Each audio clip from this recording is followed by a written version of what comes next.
Human trafficking is a reality in the country and in the state of Goa. Police say that women get lured to Goa, given the tourism-centric nature of the state, by being promised jobs. The DGP of Police, Jaspal Singh, told Goa 365 that the most effective way of deterring this is by ensuring that the traffickers are sent a message that the guilty cannot get away. The conference featured resource persons who shared their expertise and insights on various aspects of human trafficking. Rajesh Mani, social activist, expert trainer from Anti-Human Trafficking Unit in Gorakhpur, delivered a presentation on prevention, investigation, and care of trafficked victims, with a specific focus on cross-border trafficking. Public prosecutor Roy D'Souza provided insights into the challenges encountered during trial by the prosecution. Enakshi Ganguly, co-founder of HaQ, a child rights organization, spoke on responding to changing scenarios in human trafficking. Arun Pandey, director of ARZ, discussed the phenomenon of sex trafficking, state interventions, and the challenges faced. The Anti-Human Trafficking Unit Panaji organized a conference at Panaji dedicated to addressing the critical issue of human trafficking. Present were Director General of Police of Goa, Jaspal Singh, along with other eminent officials including the IGP, SP, Crime and SP Anti-Human Trafficking Unit.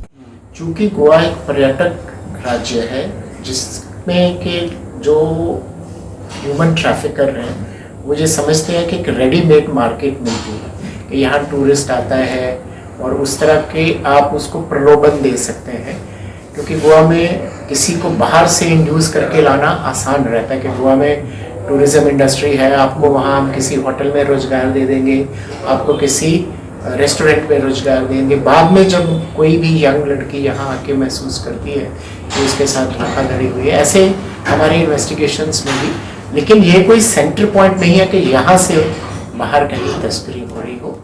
The DGP said that rehabilitation of the victims was both one of the most important points as well as a weak link.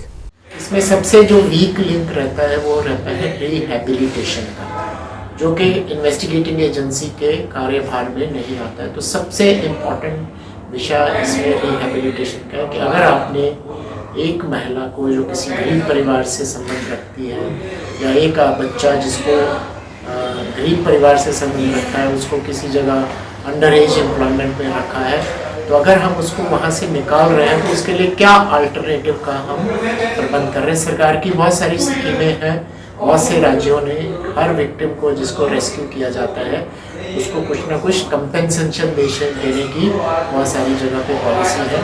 तो rehabilitation मैं समझता हूँ कि इसमें सबसे बड़ा विषय रहता है कि अगर आप किसी को किसी अपराध से निकाल रहे हैं।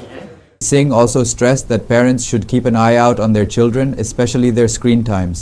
नई संवेदनशीलताएं हमारे सामने आ रही हैं कि नई वल्नरेबिलिटीज़ आ रही हैं कि लोग कंप्यूटर के ज़रिए भी, उन्होंने बताया कि माँ बाप को भी देखना चाहिए कि उनका बच्चा अगर स्क्रीन टाइम ज़्यादा यूज़ कर रहा है तो किस तरह की कार्यकलापों में अपने आप को संलिप्त कर रहा है, कि कहीं उसकी किसी से बातचीत तो नहीं हो रही कि जो उसको इंड्यूस कर रहा हो, या किसी जंग लड़की को कोई इंड्यूस करने की कोशिश कर रहा हो। इस तरह की चीज़ों पे हमारी फैमिलीज़ का भी, स्कूल्स का भी बहुत बड़ा रोल आता है।